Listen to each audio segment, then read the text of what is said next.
This is 1360 AM. WNJC, Washington Township, Philadelphia. Philadelphia's Renaissance radio station. Brought to you from Forsyth Broadcasting. Or listen to us at WNJCradio.com. Hi, this is Bob Viden, owner of Bob's Little Sports Shop in Glasper, New Jersey. I've had the opportunity to travel in many foreign countries, and I've seen what happens to people when they lose their freedom. I wrote this poem. Give us freedom was the cry as they marched throughout the night. At Concord Bridge in Trenton, for freedom they would fight. To build a nation that would last with peace and liberty, it is a job that's never done if we are to be free. They wrote a declaration to announce that we are free, then a constitution for all the world to see. But this is ink on paper. We must make it last. It must always be defended, and that is quite a task. Today the battle rages for freedom in our land. To save our Constitution, we all must take a stand. We must stand up for freedom in our actions every day, and you can stand up with us. Join the NRA. This is Bob Viden of Bob's Little Sports Shop in Glasper, New Jersey. You may call us at area code 856-881-7575 or visit us online at bobslittlesportshop.com. What does it take to be the leader in production systems technology? To be the one company that solves production problems at any plant, for any product, and with any technology? It takes a 30-year record of success. It takes total mastery of complex technologies with a history of delivering success every time without fail. Only one company can claim that high ground in manufacturing line optimization, data automation, and systems integration, and that's Philadelphia Control Systems. In factories worldwide, Philadelphia Control Systems programs, software, and engineering solutions deliver optimal performance and output flow with a record that can't be matched. Any plant, any product, any technology. Philadelphia Control Systems, the leader in production automation since 1982. 800-335-9811. PCS4automation.com. That's PCS, the number 4, automation.com. Oh, how I'm longing for the day when I'm back at Orchid Bay, where the silver water glistens in the sun. When is the last time you raced a small boat across wide open water? Tired of snow, traffic jams, cold weather? You need a refreshing change of scenery, a world away. The Bahama Islands have vacation rental homes and apartments. Enjoy spectacular nature in the Abacos Islands. Enjoy refreshing Caribbean beauty, fishing, snorkeling, scuba, the beach. www.enjoyabaco.com. That's ABACO. Enjoyabaco.com. As I sail across the sea of Abaco, smiling 'cause I know only one more mile to go. Enjoyabaco.com. Hello, I'm Reverend Carl Kelly, and I head up the Frederick Douglass Foundation of Indiana. President Obama's attacks on the Constitution continues to be aided and abetted by one of his trusted allies in Congress, ultra-liberal Democrat Andre Caution of Indianapolis, nationally known for his infamous racial rants against the Tea Party. I want to tell you about J.D. Manier. J.D. will be a representative for the people of the 7th District. J.D. Manier is a pro-growth Reagan conservative and is co-host of the conservative Commandos Radio show. He is asking you to join his army of supporters in order to defeat Carson and go to Washington to demand special prosecutors for Benghazi, the IRS, and other scandals. J.D. is interested in what's good for the people of the 7th District, not Nancy Pelosi. He will promote strong economic growth and jobs by getting the government off the backs of the people, voting for tax cuts and slashing regulations. Help elect a pro-life defender of freedom who will strongly support Israel, vote to cut wasteful spending, and battle to repeal Obama's socialist agenda. Log on to ManierForCongress.com and donate today. That's MINIEAR for Congress.com. Paid for and authorized by the J.D. Manier for Congress Committee. I'm J.D. Manier, candidate for the U.S. House of Representatives, Indiana District 7, and I approve of this message.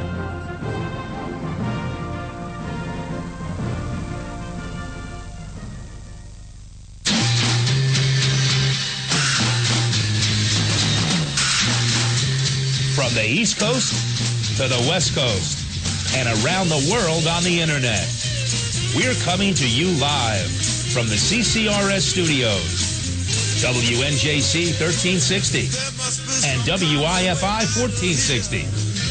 This is the Conservative Commandos radio show with your host, Rick Trader. The Conservative Commandos radio show, where the newsmakers go to be heard.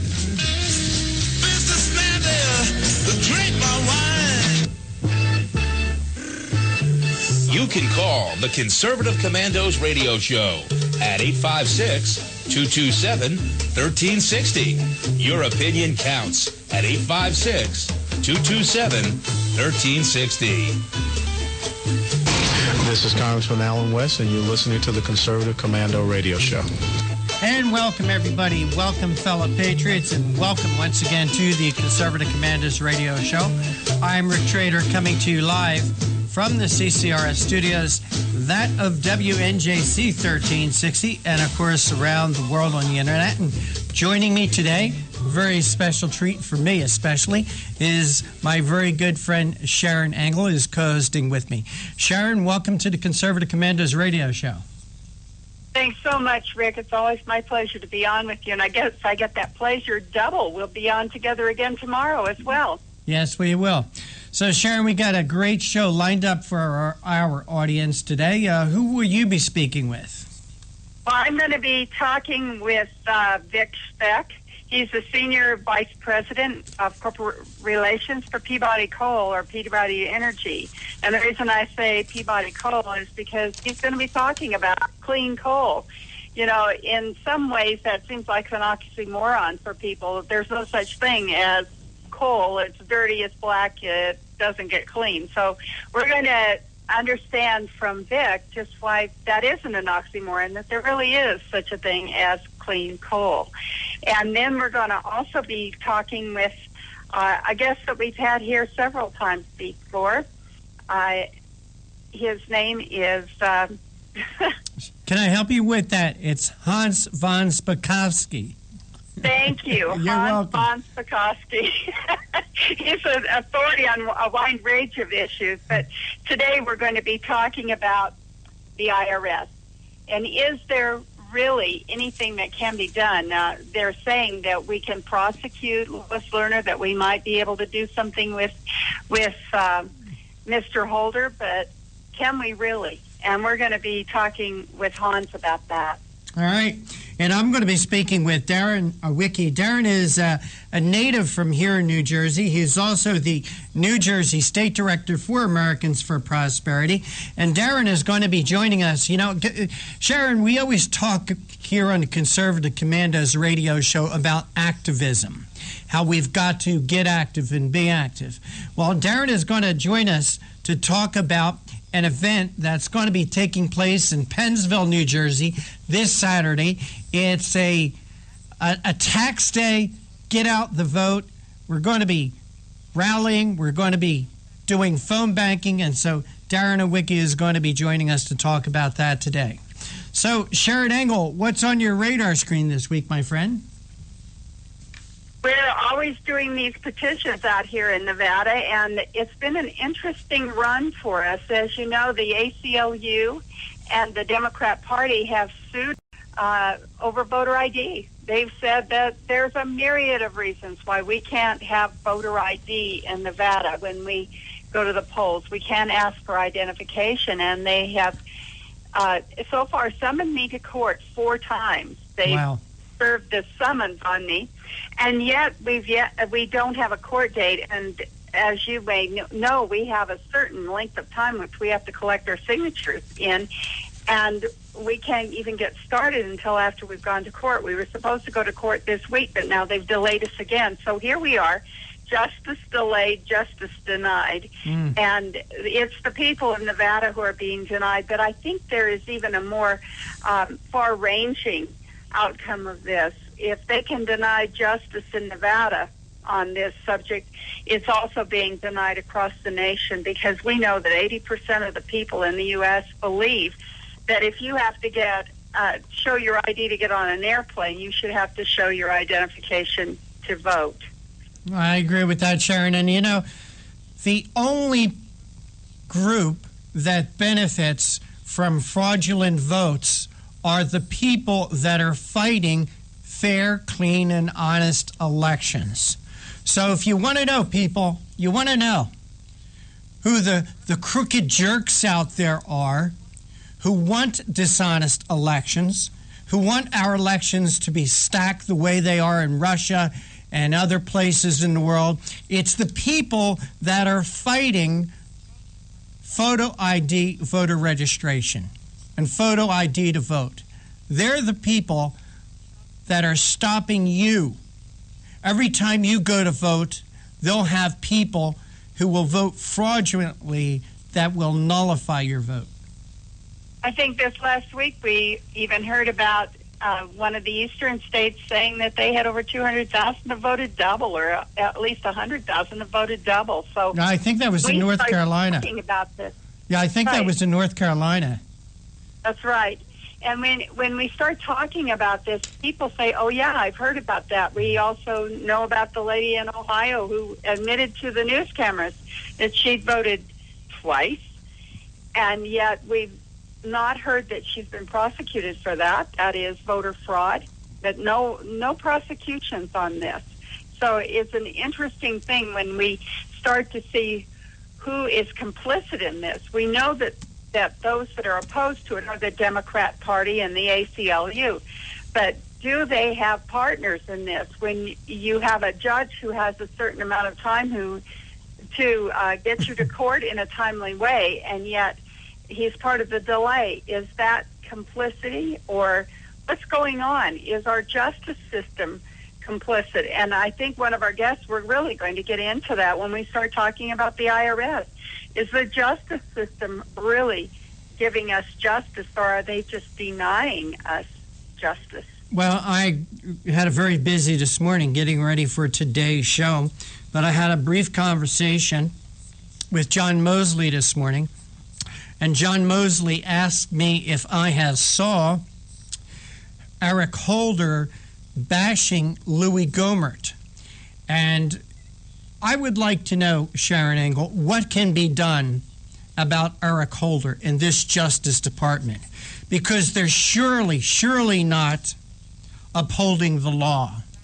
In fact, with things like voter fraud, things like IRS harassment, things that the Justice Department should be investigating, they are not.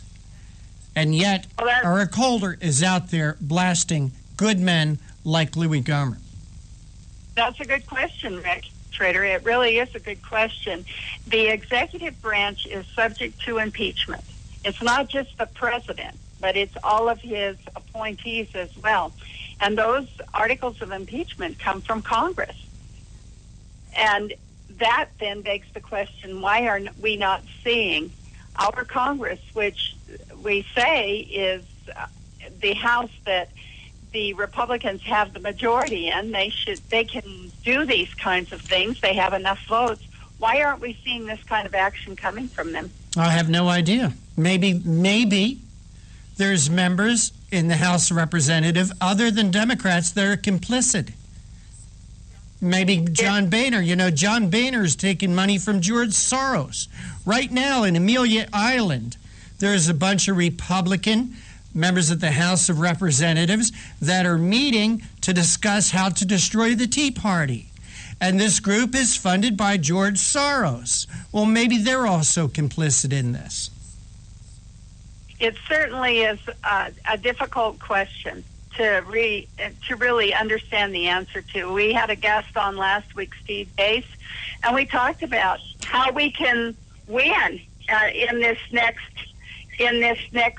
election, and yet what we came up with is that the Republican Party is abandoning their values. They're walking away from the things that have won elections in the past and really, as you say, making partnerships with folks that we don't agree with, that do not hold our values. And what is really going on, and I think Steve made a great observation. He said we're a nation of lions being led by lambs. Totally agree. Totally agree. Hey, Sharon, let's take our break now. And you are listening to the Conservative Commandos radio show with Sharon Engel and Rick Trader coming to you live from the CCRS studios. That of WNJC 1360 in Philadelphia, our flagship station. And, of course, around the world on the Internet via our Internet broadcast partners, CPRWorldwideMedia.com, PatriotsRide.org, and VigilantLibertyRadio.us. Today's show, it's brought to you by the First Amendment, and it is protected by the Second, since we have a Justice Department that refuses to protect us. Please don't go away. Sharon and I will be right back. That's my prerogative. They say I'm nasty, but I... Oh, how I'm longing for the day when I'm back at Orchid Bay, where the silver water glistens in the sun. When is the last time you raced a small boat across wide open water? Tired of snow, traffic jams, cold weather? You need a refreshing change of scenery, a world away. The Bahama Islands have vacation rental homes and apartments. Enjoy spectacular nature in the Abacos Islands. Enjoy refreshing Caribbean beauty, fishing, snorkeling, scuba, the beach. www.enjoyabaco.com. That's ABACO. Enjoyabaco.com. As I sail across the sea of Abaco, smiling 'cause I know only one more mile to go. Enjoyabaco.com. What does it take to be the leader in production systems technology? To be the one company that solves production problems at any plant, for any product, and with any technology? It takes a 30-year record of success. It takes total mastery of complex technologies with a history of delivering success every time, without fail. Only one company can claim that high ground in manufacturing line optimization, data automation, and systems integration, and that's Philadelphia Control Systems. In factories worldwide, Philadelphia Control Systems programs, software, and engineering solutions deliver optimal performance and output flow with a record that can't be matched. Any plant, any product, any technology. Philadelphia Control Systems, the leader in production automation since 1982. 800-335-9811, PCS4automation.com. That's PCS, the number 4, automation.com. Hi, this is Bob Viden, owner of Bob's Little Sports Shop in Glassboro, New Jersey. I've had the opportunity to travel in many foreign countries, and I've seen what happens to people when they lose their freedom. I wrote this poem. Give us freedom was the cry as they marched throughout the night. At Concord Bridge in Trenton, for freedom they would fight. To build a nation that would last with peace and liberty, it is a job that's never done if we are to be free. They wrote a declaration to announce that we are free, then a constitution for all the world to see. But this is ink on paper. We must make it last. It must always be defended, and that is quite a task. Today the battle rages for freedom in our land. To save our Constitution, we all must take a stand. We must stand up for freedom in our actions every day, and you can stand up with us. Join the NRA. This is Bob Viden of Bob's Little Sports Shop in Glassboro, New Jersey. You may call us at area code 856-881-7575 or visit us online at bobslittlesportshop.com. You can call the Conservative Commandos radio show at 856-227-1360. Your opinion counts at 856-227-1360. This is Congressman Alan West, and you're listening to the Conservative Commando Radio Show.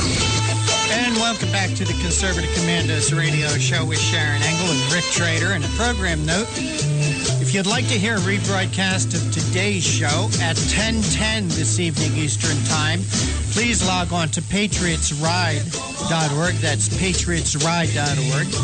And for a rebroadcast of today's show You can hear a rebroadcast of today's show tomorrow afternoon at vigilantlibertyradio.us. And at 5 p.m., when we go off the air today, log on to cprworldwidemedia.com. That's cprworldwidemedia.com for a rebroadcast of yesterday's show. So Sharon Angle, you hear all the time, we need to control guns, we need to control guns, we need to control guns. Sharon Angle, we need to control criminals and the mentally insane. In Pennsylvania today, out near Pittsburgh, a 6-year-old boy wielding 2 knives went on a rampage through his high school Wednesday, stabbing 21 classmates.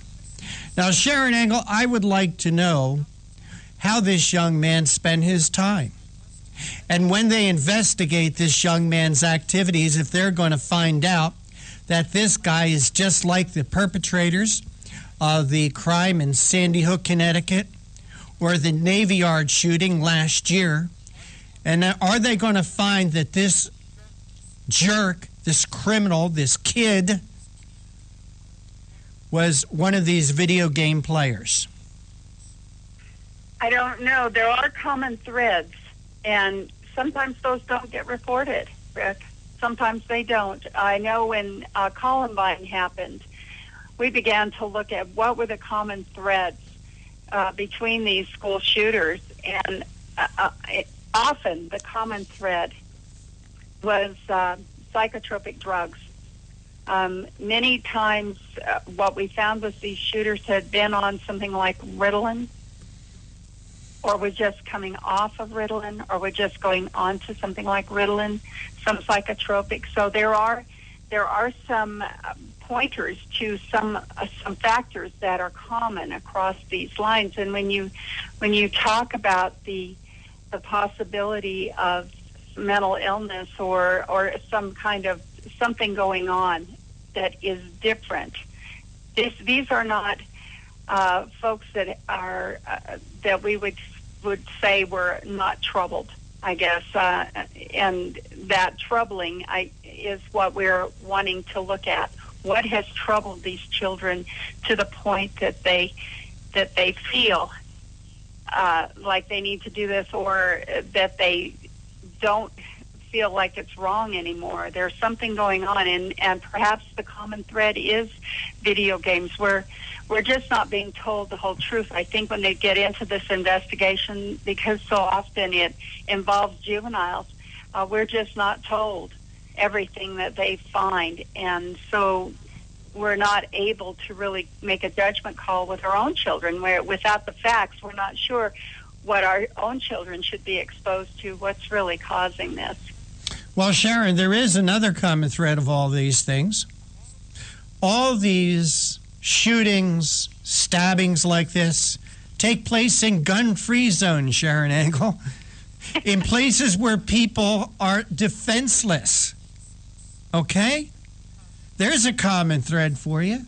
It's insane. It's insane how we are not allowed to protect ourselves from criminals and from the mentally insane. No matter how they got to be that way, if it's drugs or heredity or whatever, we have all these insane people out there that we're not allowed to protect ourselves from. It's these gun-free. Go back, Sharon. Just go back through all the shootings and all the killings. It takes place in these gun-free zones. And some of our biggest crime is coming in the inner cities, and that's where you're going to find the most strict gun control laws in the inner cities. Yet that's where the most crime is. Why? Because people can't defend themselves. This government is not allowing us. We talked about this last week after the second Fort Hood shooting, and that we've even made our military bases by law gun-free zones. So we really do have something to be concerned about. And your point is well taken. We know that when the gun control laws are taken out of the equation, when the freer the society is with their Second Amendment rights, we see a drop in crime. We've seen that in Florida when they went back to more Second Amendment rights. They had less crime. We see it, as you said, wherever we have a gun-free zone, that's where the crime is perpetrated, not where someone says there could be a gun here. And we also see people now in the West especially, they have bumper stickers just notifying criminals that they do carry concealed. Right. Hey, Sharon, by the way, our good friend Mary Brockman messaged me on Facebook saying the woman you were talking about actually voted 6 times, was convicted and sentenced, but Eric Holder set her free. Hey, Mary, if you could, send us a link to that, please. I'd like to take a look at that. That's our good friend Mary Brockman from Ohio.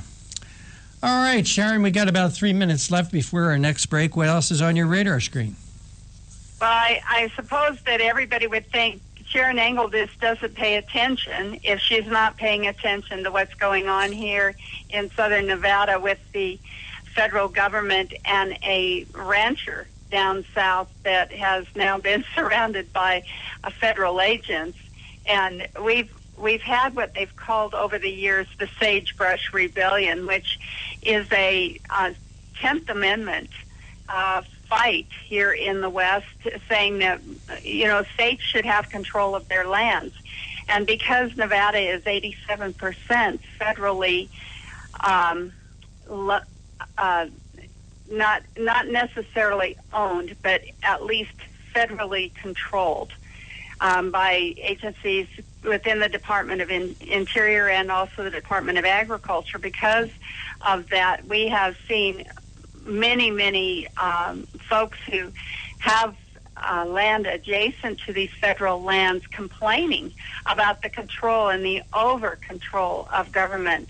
And, of course, that just kind of leaks out into the whole nation. We're all kind of suffering under over-control. So that's really what's going on in Nevada right now, is we have a rancher who has, if you will, almost a showdown going on at his ranch there in What's the issue, Sharon? The Utah border. Yeah, what's the issue? What is the issue? Well, the issue all stems from the use of the land. It's a multiple use out here. You can, because it is publicly governed, you can use the land for just about anything. We don't have to have a permit to go and camp on the land. You can just stop by the side of the road sometimes and just camp there.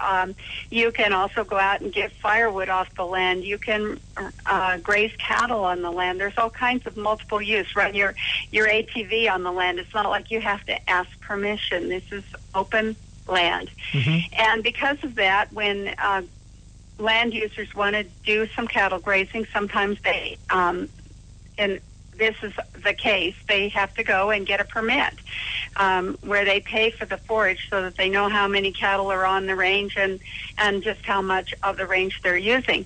And this fellow has said, this land is open, I shouldn't have to pay these fees.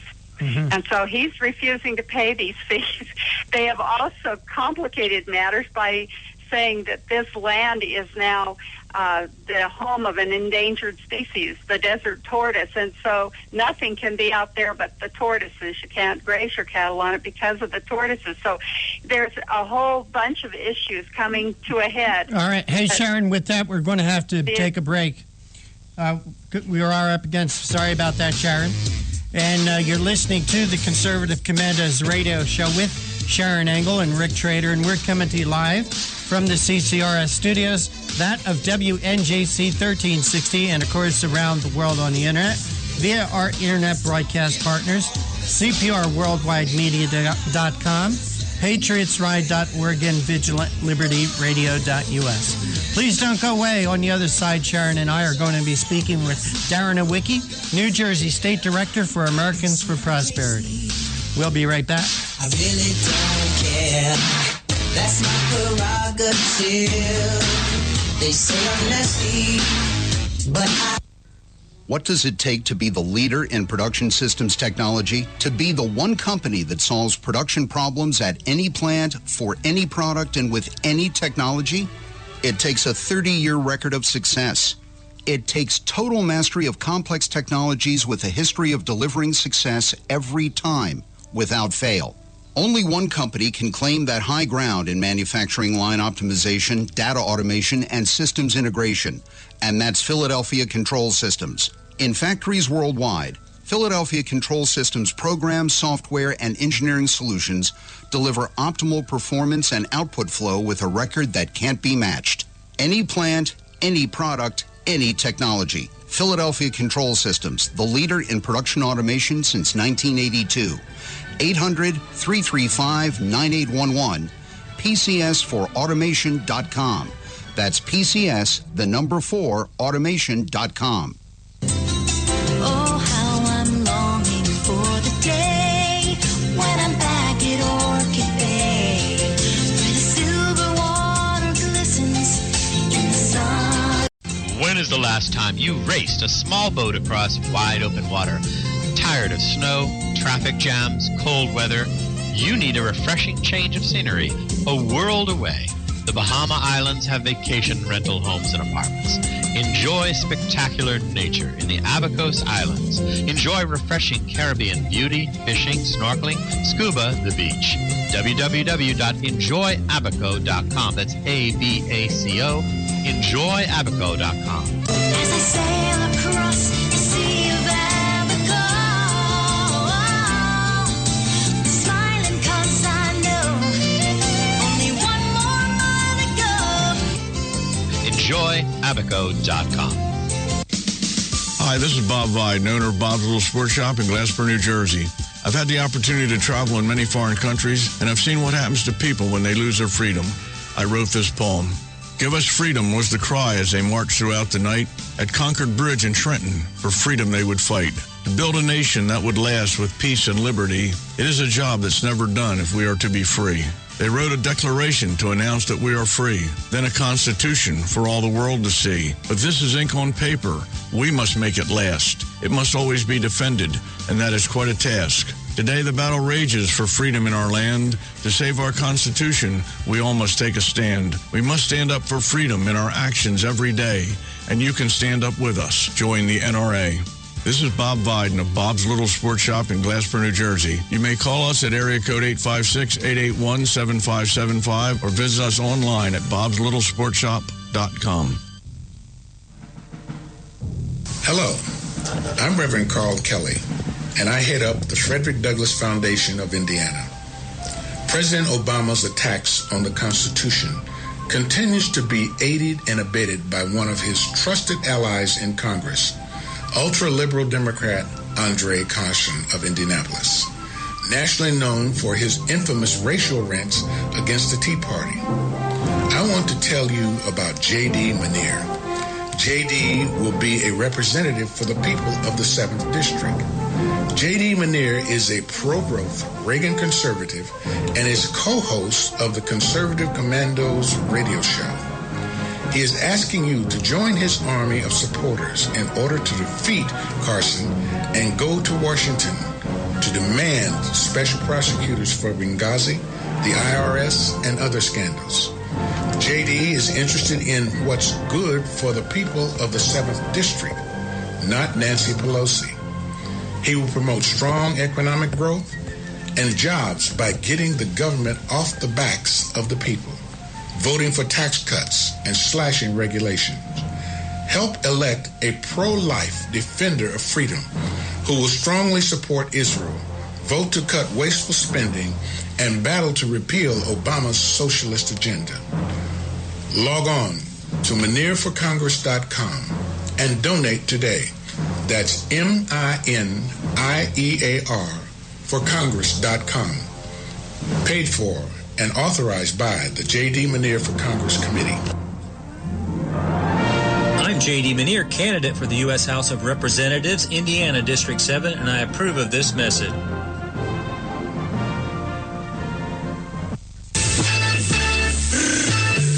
You can call the Conservative Commandos Radio Show at 856-227-1360. Your opinion counts at 856-227-1360. This is Congressman Alan West, and you're listening to the Conservative Commando Radio Show.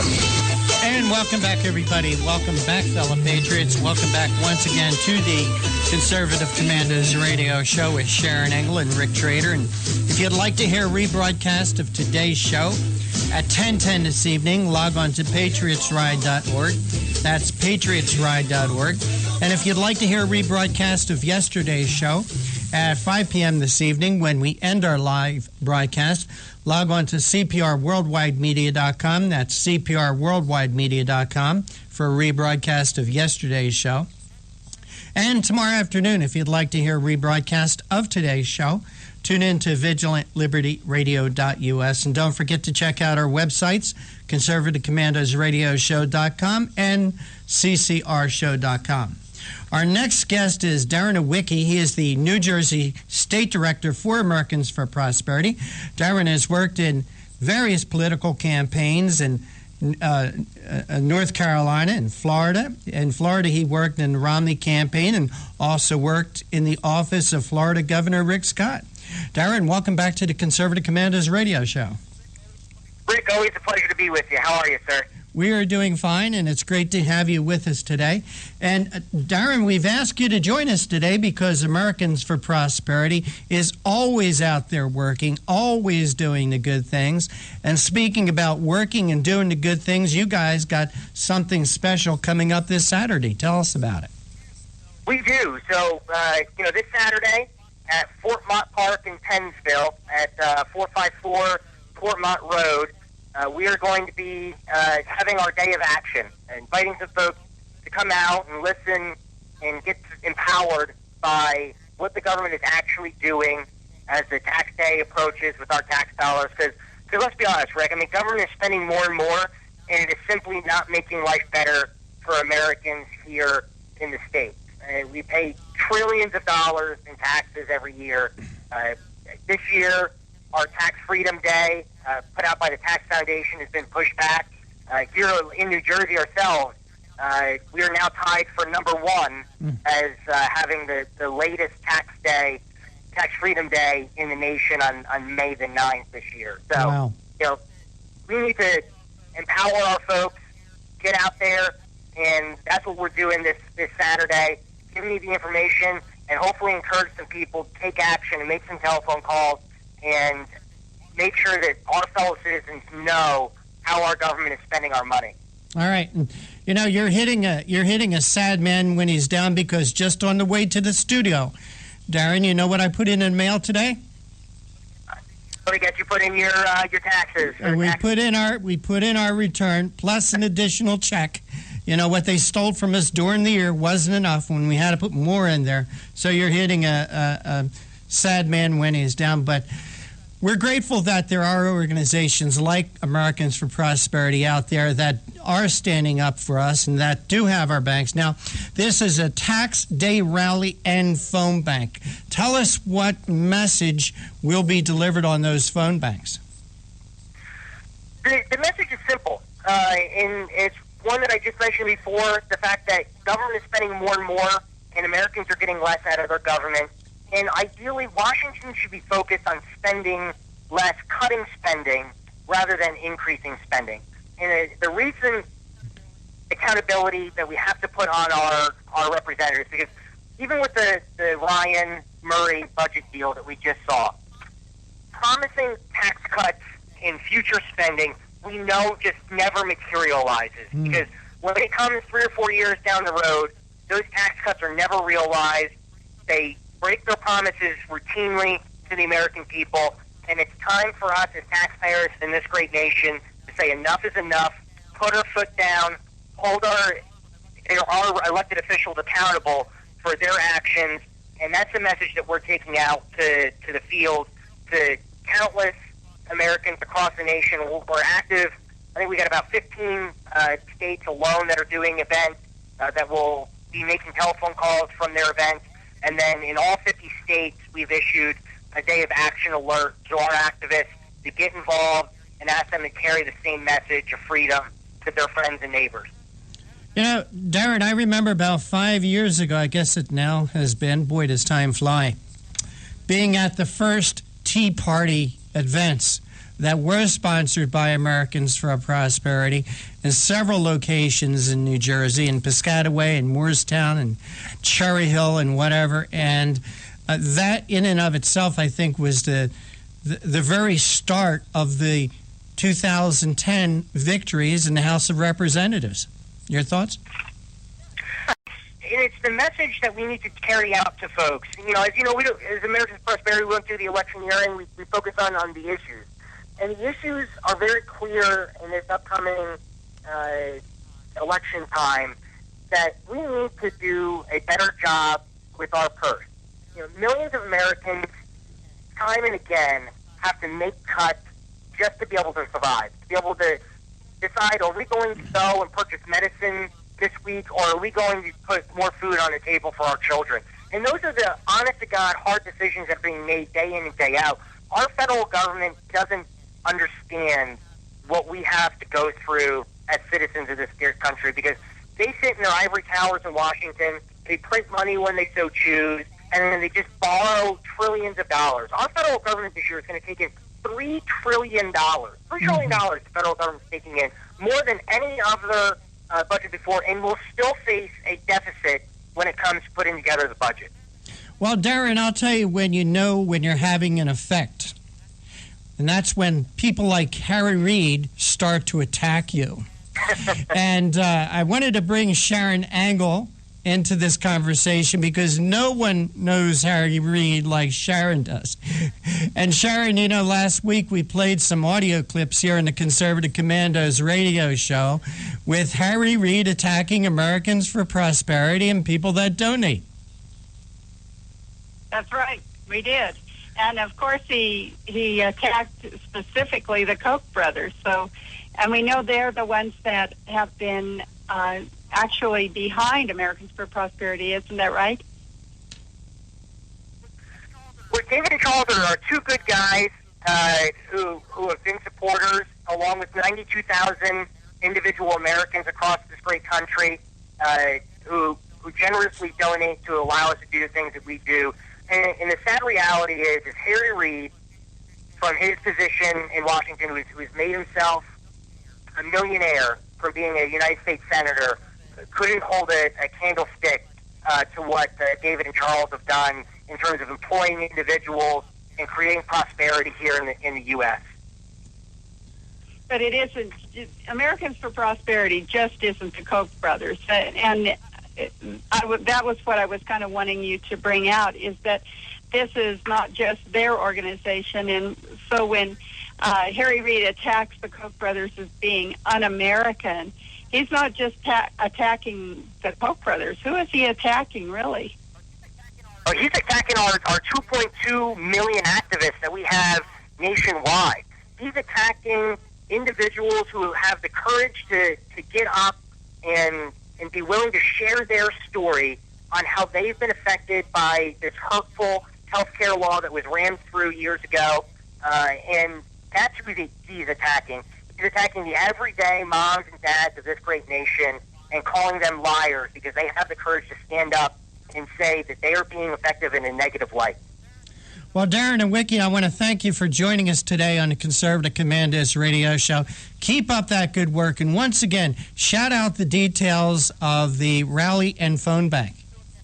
So again, rally, day of action this Saturday. Rally, free food.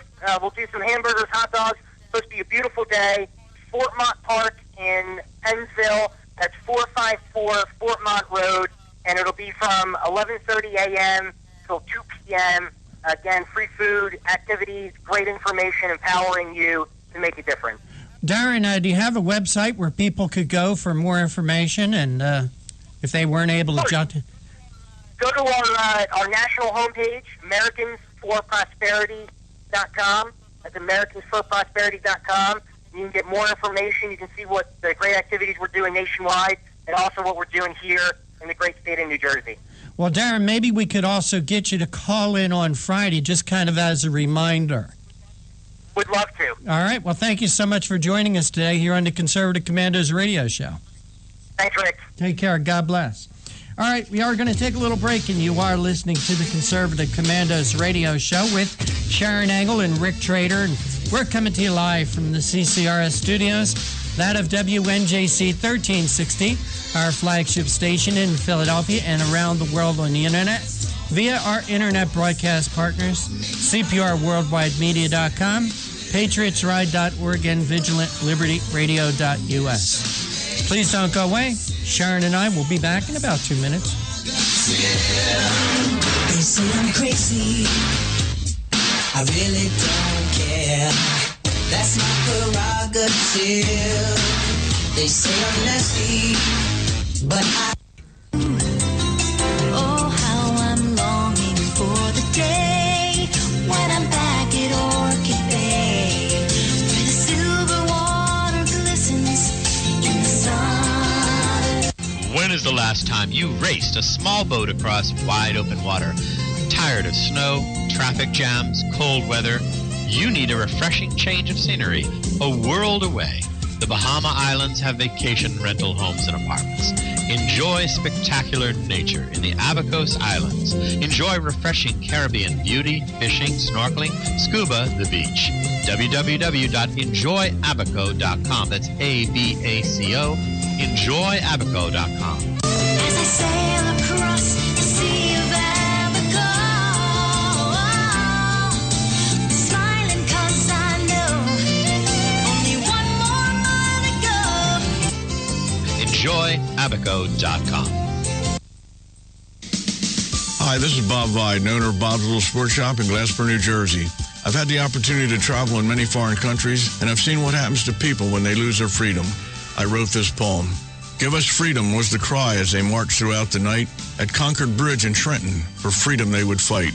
To build a nation that would last with peace and liberty, it is a job that's never done if we are to be free. They wrote a declaration to announce that we are free, then a constitution for all the world to see. But this is ink on paper. We must make it last. It must always be defended, and that is quite a task. Today the battle rages for freedom in our land. To save our Constitution, we all must take a stand. We must stand up for freedom in our actions every day, and you can stand up with us. Join the NRA. This is Bob Viden of Bob's Little Sports Shop in Glasper, New Jersey. You may call us at area code 856-881-7575 or visit us online at bobslittle.sportshop.com. You can call the Conservative Commandos Radio Show at 856-227-1360. Your opinion counts at 856-227-1360. This is Congressman Alan West, and you're listening to the Conservative Commando Radio Show. And you are listening to the Conservative Commandos Radio Show with Sharon Angle and Rick Trader. And if you'd like to hear a rebroadcast of today's show at 10:10 this evening, please log on to patriotsride.org. That's patriotsride.org. And for a rebroadcast of yesterday's show at 5 p.m. when we end our live broadcast, log on to CPRWorldwideMedia.com and click on that Listen Live link. And you can also hear a repeat broadcast of yesterday's show. You could also hear a repeat broadcast of today's show tomorrow afternoon by logging on to VigilantLibertyRadio.us. And Sharon Angle, there's some news coming out of Washington. Eric Holder. Holder on Gomer Exchange. What attorney general has ever had to deal with that kind of treatment? Eric Holder ventured off script in a speech Wednesday at the National Action Network, the organization led by MSNBC host and recently exposed FBI informant Al Sharpton. Quoting Holder, I'm pleased to note that the last 5 years have been defined by significant strides and by lasting reforms, said Holder at the Conference of Black Activists. Continuing to quote Holder, if you don't believe that, if you look at the way forget about me, forget about me. If you look at the way the Attorney General of the United States was treated yesterday by a House committee, it had nothing to do with me. Forget that. What Attorney General has ever had to deal with that kind of treatment? Holder's remarks, not contained in the text of the speech published at the website for the Department of Justice, were in reference to his terse exchange that he had Tuesday with Texas Republican Representative Louis Gohmert in the House Judiciary Committee hearing about documents related to a terror trial. So here you got this guy, Sharon Angle, Eric Holder, who's supposed to be the top law enforcement officer in this nation, not doing his job, picking and choosing what sides to be on, not depending on the law, but his own internal feelings. And again, Sharon, this guy, in my opinion, is a piece of trash. I mean, I know that may seem harsh words, but he's a piece of trash because he has sworn to uphold the Constitution of the United States and its laws, and this man refuses to do so. This is indicative of this entire administration, Rick Trader. The agenda, the end, justifies. These folks don't have any illusion, nor do they have any intention of following the Constitution or doing what they've been sworn to do. Their word is not their bond. What is their bond is this agenda, this ultimate goal to socialize the United States, to change the United States. Remember, we were promised change? Well, this is part of that change. This is their ultimate goal, and they have no intention, and they're under no illusions that they're going to do anything differently. They are a part of the Obama minions. I don't know if Obama's pulling all the strings or if Valerie Jarrett is pulling those strings. We don't know exactly where the orders are coming from. Maybe George Soros, who knows where those orders are coming from. But it's very apparent that the orders are coming, and they're all the same orders. And that really has to do with undermining our constitutional rights in this nation. I'm trying to Google this, Sharon, as we speak, Holder and Gohmert, because it apparently got pretty nasty. Did you see it by any chance? I did not see it. I haven't seen it. No, I haven't seen it. So, Sharon, let me try to find this, and maybe we can find the excerpts. Maybe I found it here. Let me plug this in, and we'll... yeah, I think I found this. So let me try to play this. John Forsythe Jr., I'm going to play this off the computer, and I haven't monitored this, so I'm going to turn it on and see what happens.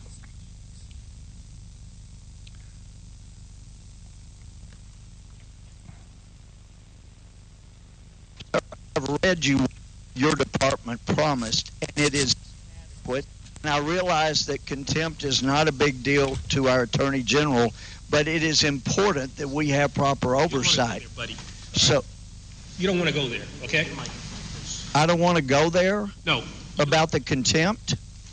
You should not assume that that is not a big deal to me. I think that it was inappropriate. I think it was unjust. But never think that that was not a big deal to me. Don't ever think that.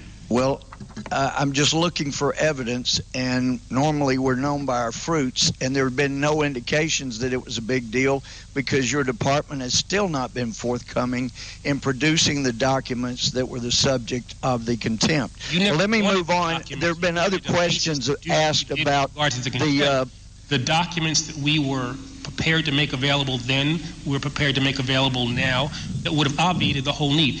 This was all about the gun lobby and a desire to have a... So we've been trying to get to the bottom of Fast and Furious, where people died, where at least a couple hundred Mexicans died, and we can't get the information to get to the bottom of that. So I don't need lectures from you about contempt. And I don't need lectures from you either. It is very difficult to deal with asking questions. As a former judge, I'd never have asked questions of someone who's been held in contempt. All right, Sharon, I'm going to keep you on hold. John, put Sharon back on hold because I want to play the beginning of this over again, because right at the beginning, Eric Holder, and you can see this on the video. Obviously, you can't see it on radio. But Eric Holder, when questioned by Louis Gohmert, swings back in his chair, and it's not real audible, but he says to Louis Gohmert, "Don't go there with me, buddy." So, John, I'm going to play this again. We'll see, and hopefully we'll be able to pick it up.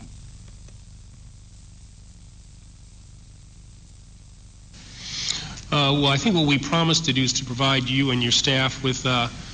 Sir, I've read you what your department promised, and it is inadequate, and I realize that contempt is not a big deal to our Attorney General, but it is important that we have proper oversight. You don't want to go there, buddy. So, you don't want to go there, okay? I don't want to go there? No. About the contempt? You should not assume that that is not a big deal to me. I think that it was inappropriate. I think it was unjust. But never think that that was not a big deal to me. Don't ever think that. Well... So, Sharon, there you got Eric Holder pointing his fingers at Louis Gohmert, an elected member of our House of Representatives, swinging back in his chair and says, "You don't want to go there with me, buddy." That's how he addressed a member of our House of Representatives. "You don't want to go there, buddy."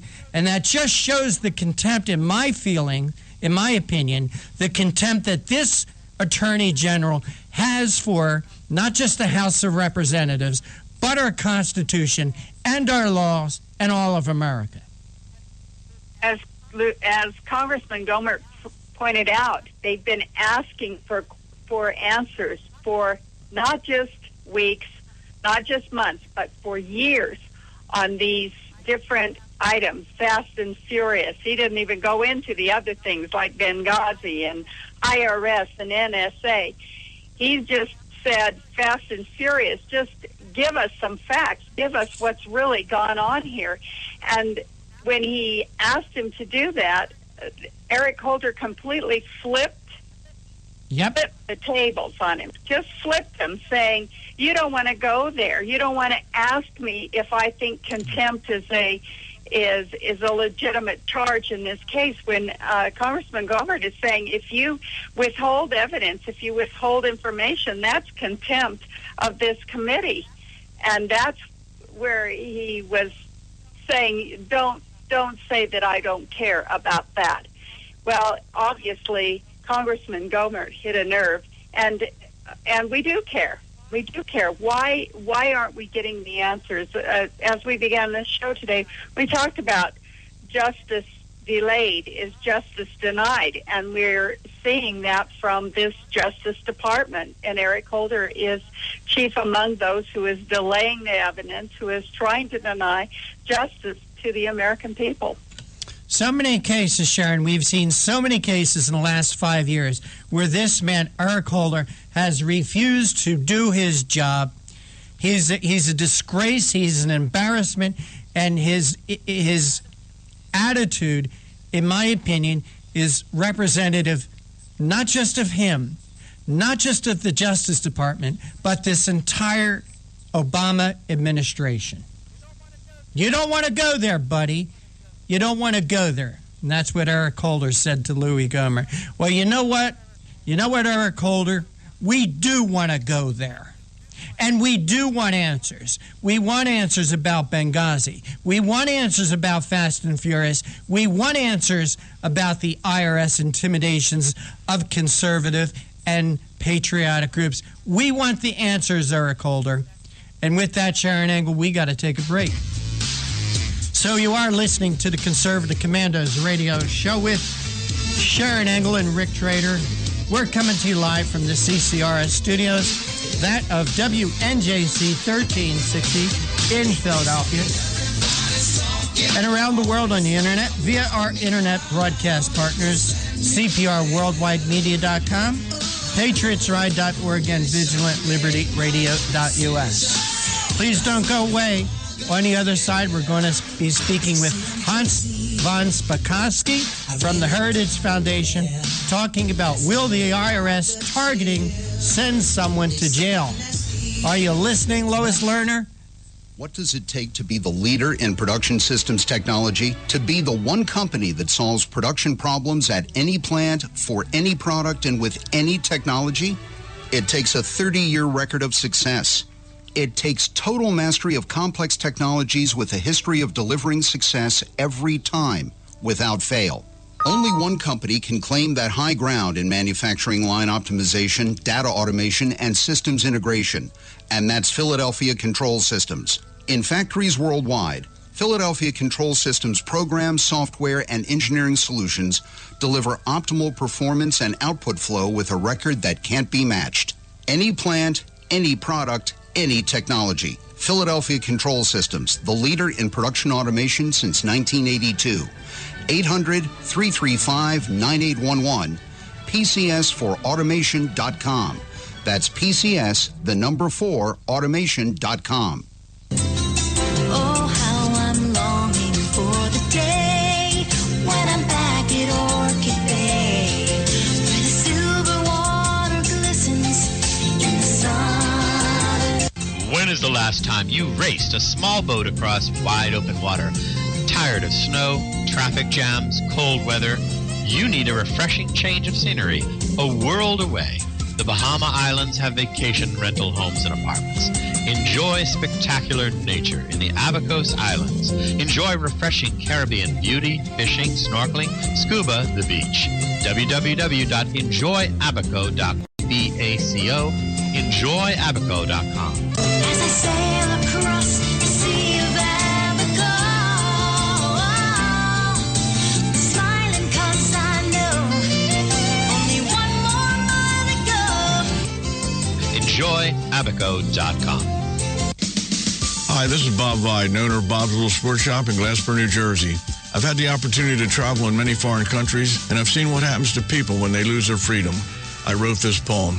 Give us freedom was the cry as they marched throughout the night. At Concord Bridge in Trenton, for freedom they would fight. To build a nation that would last with peace and liberty, it is a job that's never done if we are to be free.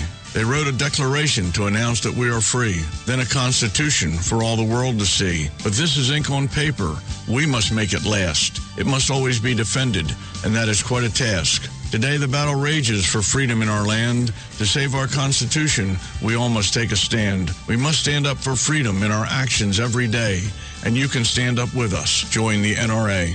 This is Bob Viden of Bob's Little Sports Shop in Glassboro, New Jersey. You may call us at area code 856-881-7575 or visit us online at bobslittle.sportshop.com. Hello, I'm Reverend Carl Kelly, and I head up the Frederick Douglass Foundation of Indiana. President Obama's attacks on the Constitution continues to be aided and abetted by one of his trusted allies in Congress, ultra-liberal Democrat Andre Carson of Indianapolis, nationally known for his infamous racial rants against the Tea Party. I want to tell you about J.D. Manier. J.D. will be a representative for the people of the 7th District. J.D. Manier is a pro-growth Reagan conservative and is co-host of the conservative Commandos Radio show. He is asking you to join his army of supporters in order to defeat Carson and go to Washington to demand special prosecutors for Benghazi, the IRS, and other scandals. JD is interested in what's good for the people of the 7th District, not Nancy Pelosi. He will promote strong economic growth and jobs by getting the government off the backs of the people, voting for tax cuts and slashing regulations. Help elect a pro-life defender of freedom who will strongly support Israel, vote to cut wasteful spending, and battle to repeal Obama's socialist agenda. Log on to ManierForCongress.com and donate today. That's MINIEAR for Congress.com. Paid for and authorized by the J.D. Manier for Congress Committee. I'm J.D. Manier, candidate for the U.S. House of Representatives, Indiana District 7, and I approve of this message.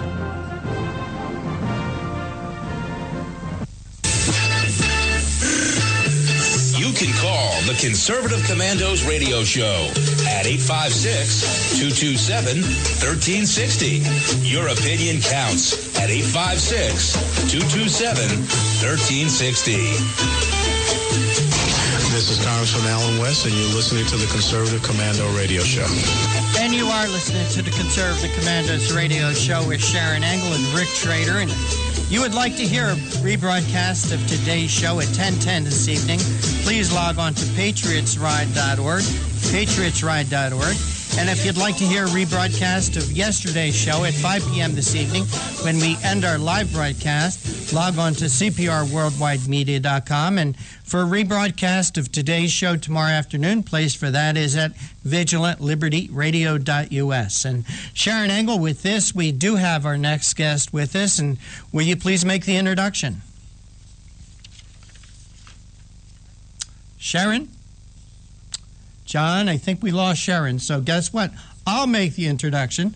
Hans von Spakovsky is an authority on a wide range of issues, including civil rights, civil justice, and the First Amendment, immigration, and the role of law and government in form.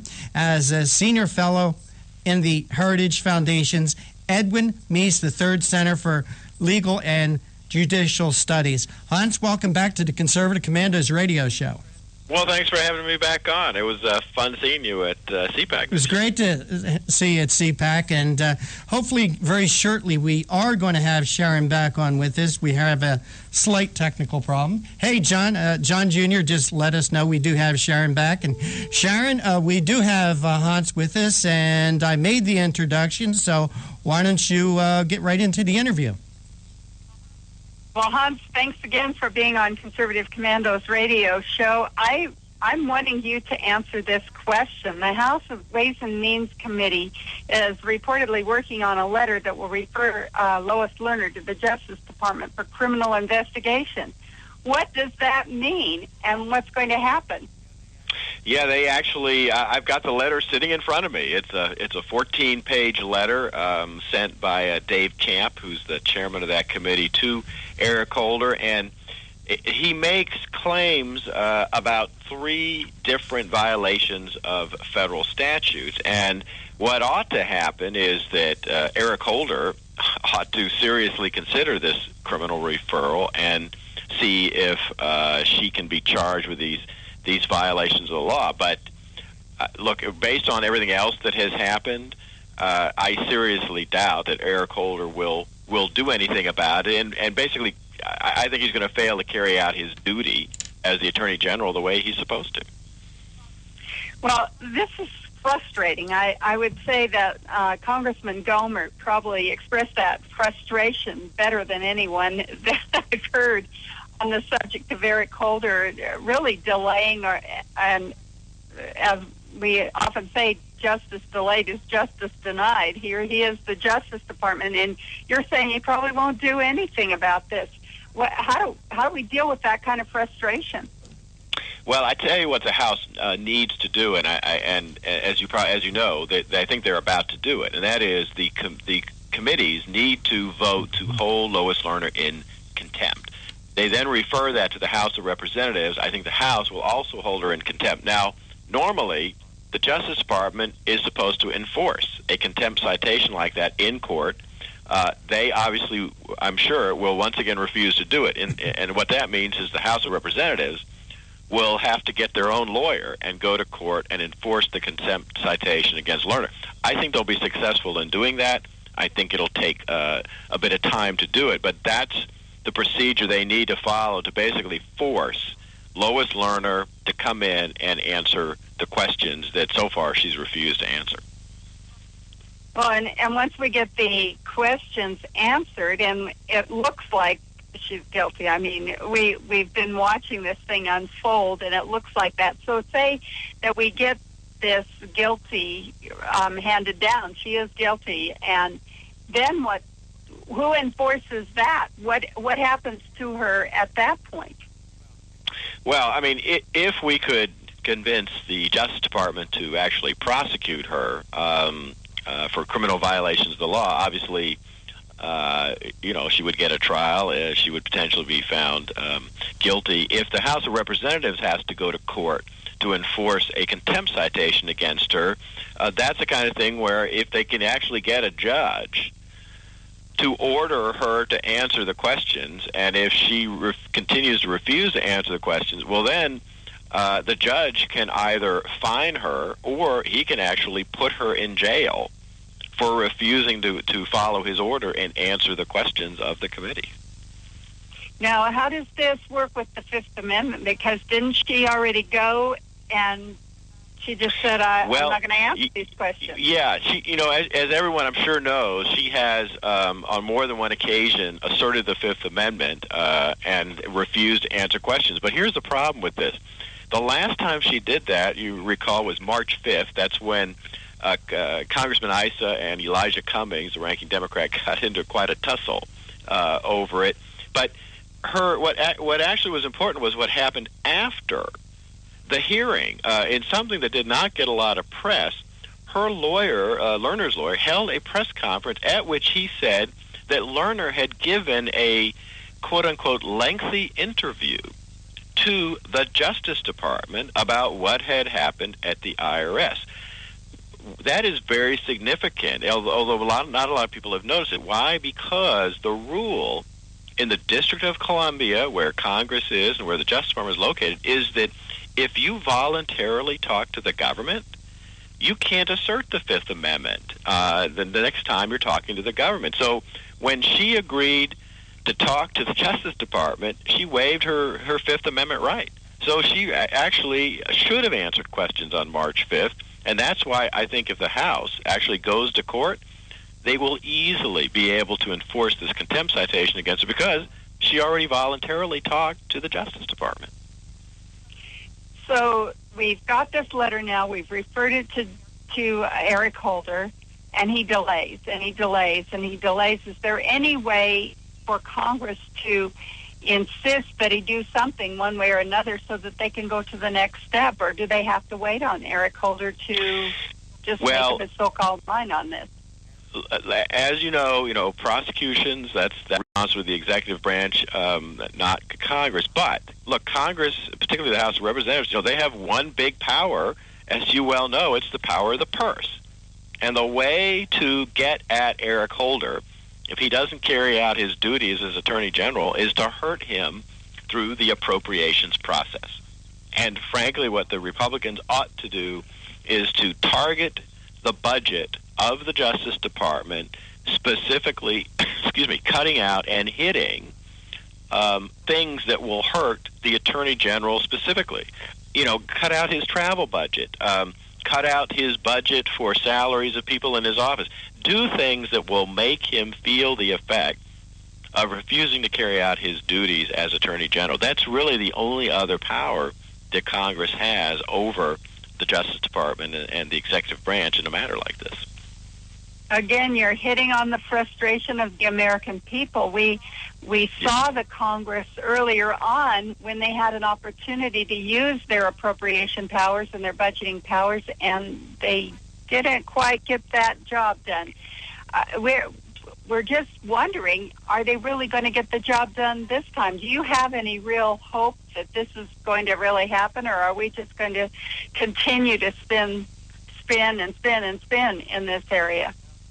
Well, look, I agree with you. It is a frustrating process, and it is problematic. But I think if the House is persistent in this, that eventually they may be able to get a good result. And this is similar, I think, to the situation. Remember, Eric Holder was actually voted in contempt by the House of Representatives more than a year and a half ago. That was the first time it happened in American history. And the House of Representatives, they are in court right now attempting to enforce that contempt citation against the Attorney General. A slow process, a frustrating one, but they're actually pushing forward, and eventually we're going to get a judgment from a court, hopefully ordering Eric Holder to turn over the documents that he's refused to turn over in the Operation Fast and Furious investigation, which is why he was held in contempt. Here we are in 2014. already. We've got 2 more years of this administration and of Eric Holder. Can this be delayed past 2016 where it becomes a moot question, or does it ever become a moot question? Well, if the administration delays it, which they very well could try to do, that doesn't mean that a new administration coming in, which if perhaps it's a Republican administration, they could reverse what Eric Holder has done, or in this case not done, and they could actually try to conduct a serious investigation of what happened and potentially prosecute people who were involved, like Lois Lerner. But that shows you, Sharon, and you know this, that's the importance of elections and the ballot box. There is no substitute for getting a good president who's then going to put good people into the executive branch offices like the Office of the Attorney General. Hans, will you stay through the break with us? We'd Sure. like to talk to you on the other side. Great. We're up against a break. You're listening to Conservative Commandos Radio Show. We're talking with Hans von Spakovsky, and we're talking about contempt. We're talking about Lois Lerner, and we're talking about the IRS. Are we going to get justice, or are we just going to kick this can down the road? So we'll be right back after this break to talk again with our special guest, Hans von Spakovsky. Make my own decision. That's my prerogative. They say I'm crazy.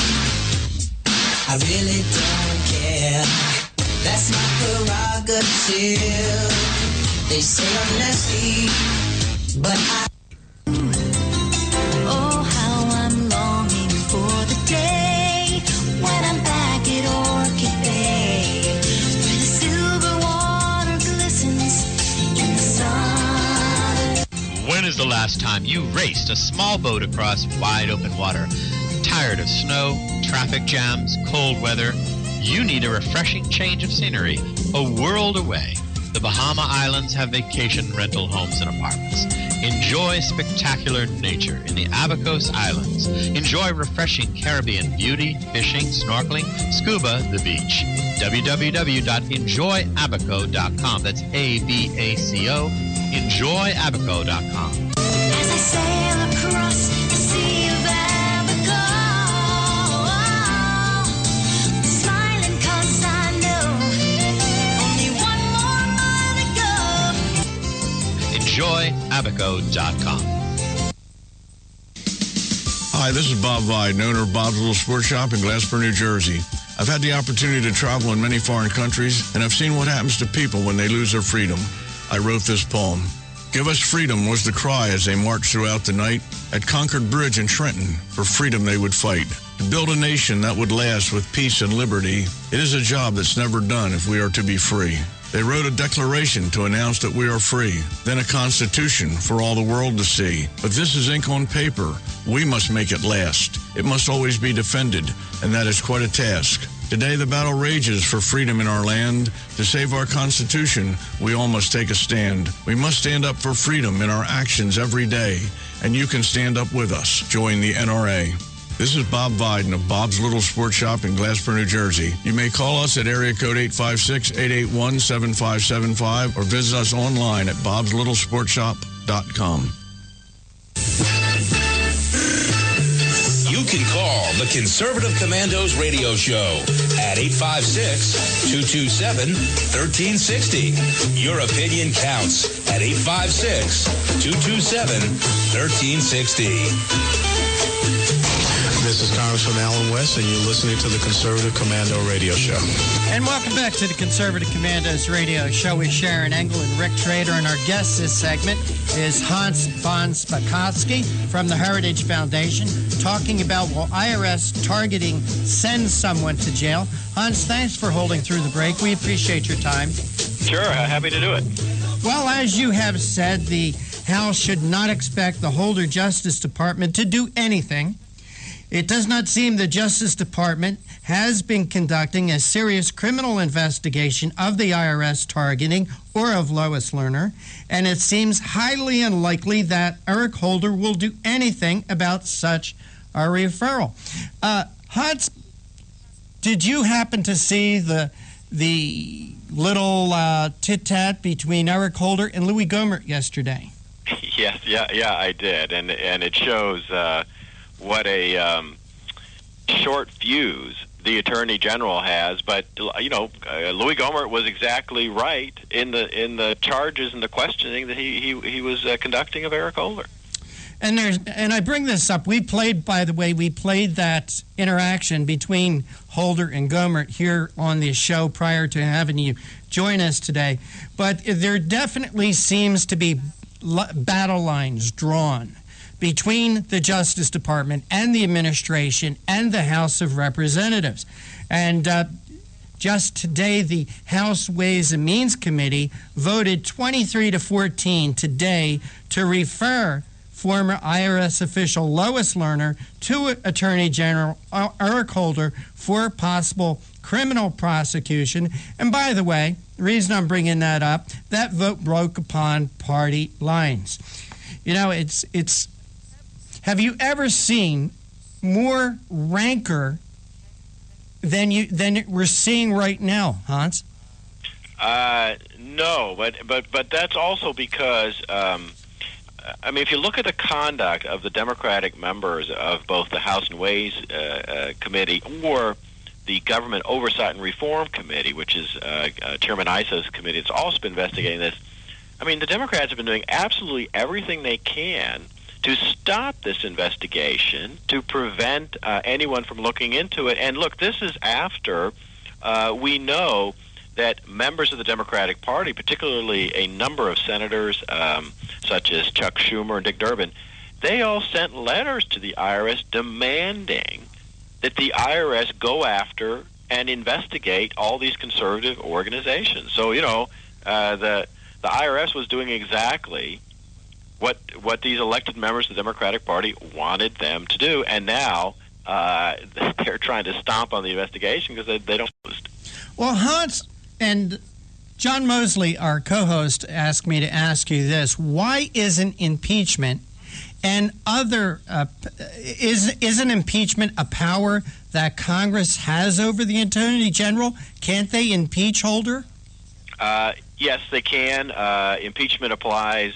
Some people, I think, mistakenly believe it only applies to the president. No, it applies to any federal official. In fact, just a couple of years ago, a federal judge was impeached and removed by the United States Senate. Yes, that could be done with Eric Holder, but the political costs of doing that are something that I think a lot of representatives just aren't willing to do. I should say, by the way, that look.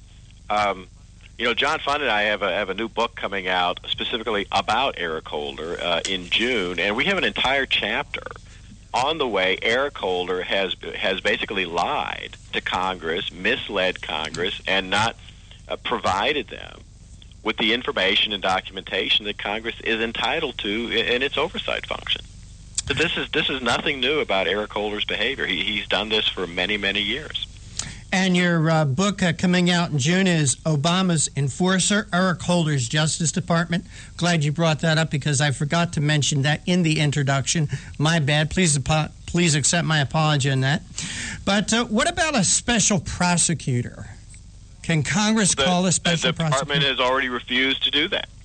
No, that was requested of the department. The department has refused to do it, and so that also is unfortunately not going to happen the way it ought to. Could the House of Representatives possibly offer immunity to Lois Lerner for her testimony?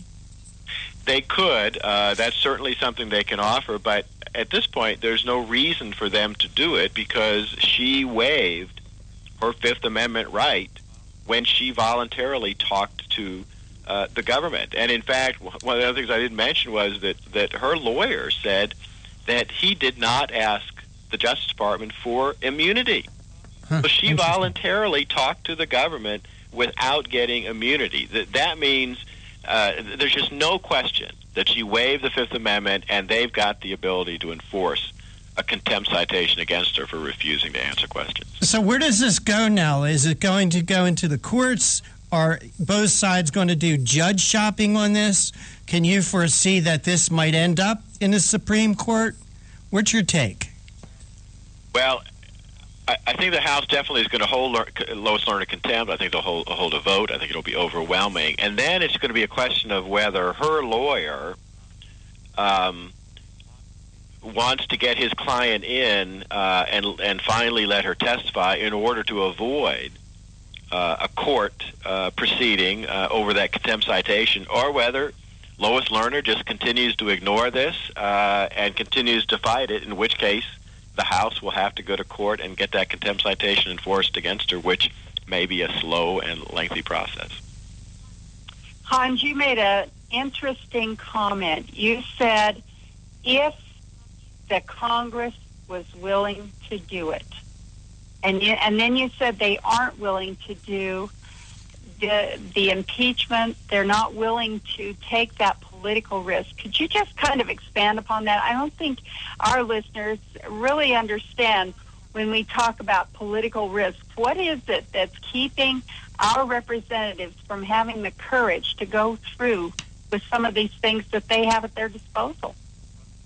Well, I think part of the problem there is the way the view of impeachment has actually developed over the years. If you actually go back to the framers, it's very clear that they thought impeachment should be used to get rid of government officials whenever they engaged in any kind of wrongdoing. But unfortunately, it's been so rarely used in American history that people today have this idea that impeachment should only be used in the most dire circumstances. I mean, you've got to be really guilty of having committed, real high crimes before it'll be used. And so for more ordinary wrongdoing, if you can actually use that term, people in Congress just are not willing to do that. And, there's some reason for them to be worried about that because of the fact that the media also will roundly attack anyone who even proposes impeachment, because the media has that same view that it should only be used in very rare occasions. And I don't think that's the way the framers saw the impeachment process. So it's really a matter of messaging, and if they want to take the political risk, they could take the political risk if they thought they had the right message on that. Is that what I'm kind of hearing from you? And I guess we want to just be very clear, because we're out here in the United States wondering what is going on in the Beltway. Why won't these men and women be more courageous?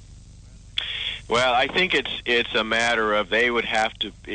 Part of it is messaging, but part of it is they would have to be very persuasive in explaining to the American people that this is not an extreme action. It's not a partisan action. It's an action intended to make sure that the federal government and its officials comply with the rule of law, and explain why that's important to preserving liberty and freedom in this country. And now you bring up the real question. Are the American people really interested in the rule of law and the Constitution? What do you think? Are we a dying society, or are we still 80% of us, that silent majority, ready to defend the Constitution and the rule of law? What do you think? I think there are a large number of people that are, but unfortunately there's also a large percentage of individuals in this country who think that the end justifies the means, and they, as long as the end results are some kind of policy they like, they don't really care how we get there, and they don't seem to understand the danger that imposes to our continued prosperity, our freedom, our liberty. And that's something that is really, that point of view is something that, as you know, it's really pushed by the president and pushed by members of his political party. Oh, thank you, Hans von Spankowski, for really making those kinds of points clear. Can you give us a place where we can go and follow you on the web, or an email, or something? Sure. Like that? All of the writings that I post in various places are all up on the website of the Heritage Foundation where I work, and that's heritage.org, and they can either plug in my last name, Von Spakovsky, or really they could just use Hans, H-A-N-S, which is, I'm the only Hans at Heritage, so that'll instantly pull up my stuff. Well, at Heinz is definitely easier for me than Von Spakovsky, as you can tell. I'm getting my tongue tied around it every time I say it. Thank you so much for being here with us on Conservative Commandos Radio Show. We really enjoyed speaking with you. Sure thing. What does it take to be the leader in production systems technology? To be the one company that solves production problems at any plant, for any product, and with any technology? It takes a 30-year record of success. It takes total mastery of complex technologies with a history of delivering success every time, without fail. Only one company can claim that high ground in manufacturing line optimization, data automation, and systems integration, and that's Philadelphia Control Systems. In factories worldwide, Philadelphia Control Systems programs, software, and engineering solutions deliver optimal performance and output flow with a record that can't be matched. Any plant, any product, any technology. Philadelphia Control Systems, the leader in production automation since 1982.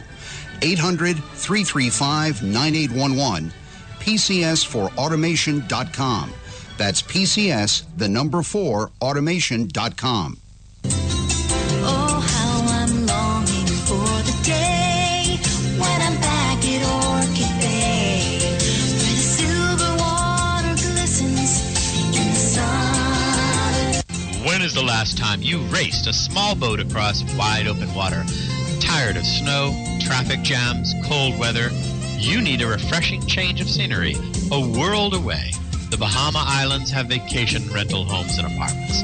Enjoy spectacular nature in the Abacos Islands. Enjoy refreshing Caribbean beauty, fishing, snorkeling, scuba, the beach. www.enjoyabaco.com. That's ABACO.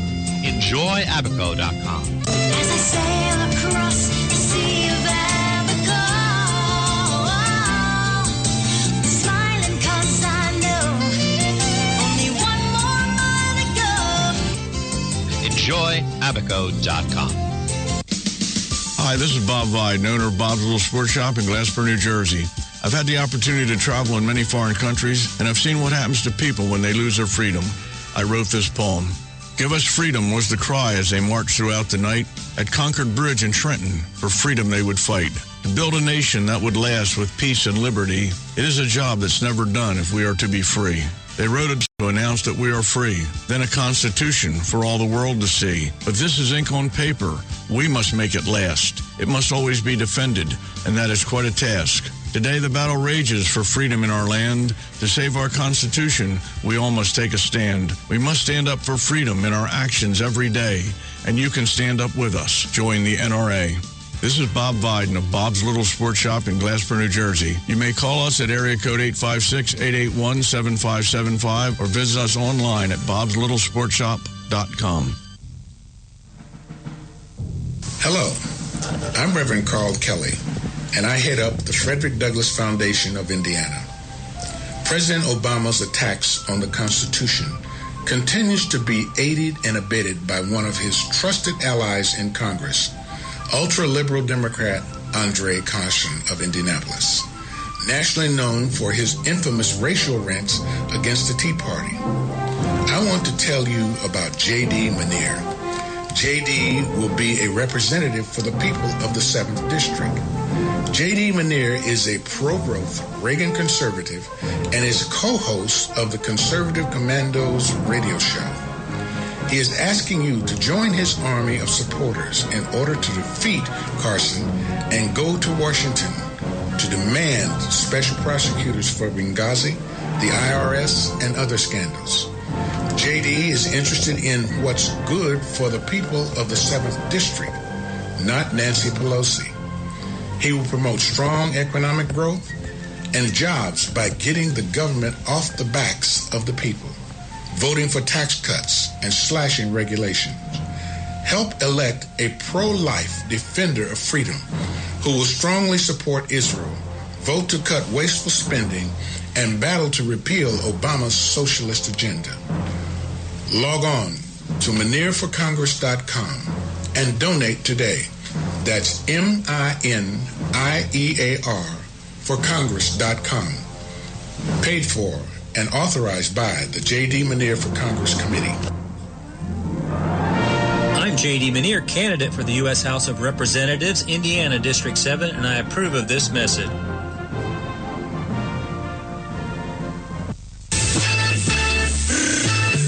You can call the Conservative Commandos radio show at 856-227-1360. Your opinion counts at 856-227-1360. This is Congressman Alan West, and you're listening to the Conservative Commando Radio Show.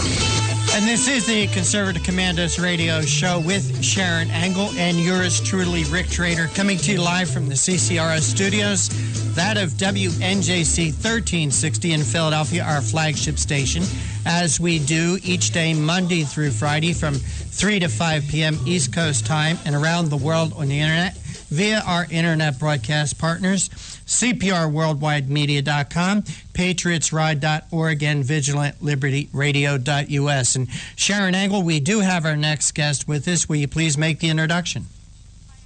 It's my honor to introduce Vic Seck, who's the Senior Vice President in Cooperative Relations for Peabody Energy, with more than 20 years of experience in the energy industry. He serves as a frequent speaker on issues related to energy, coal, and Peabody. Vic Seck is co-chairman of a communications committee for the American Coalition for Clean Coal Electricity.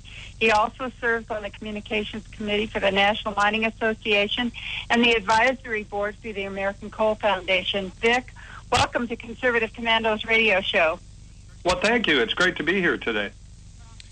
Well, it's great to have you. I'm going to make a little personal disclosure here. My brother, for a long time, was the mine manager in Gillette, Wyoming, and worked for Peabody Coal. So I may be a little bit prejudiced when it comes to coal and this idea of clean coal. But I want you to really explain why that isn't an oxymoron, why there is such a thing as clean coal. Because when people think of coal, they think of that black, dirty, sooty stuff that puts emissions out there. And of course, the environmentalists would have us believe that there's no good coal anywhere. It can't be cleaned up, and it's of no real use to us. So tell us first, what is this? When you talk about clean coal, how can that be? Well, thanks for that introduction. And I would say there's no more honorable job in America than the people who mine our coal and use it to create clean and low-cost electricity to help drive our economies and keep our family electricity bills down.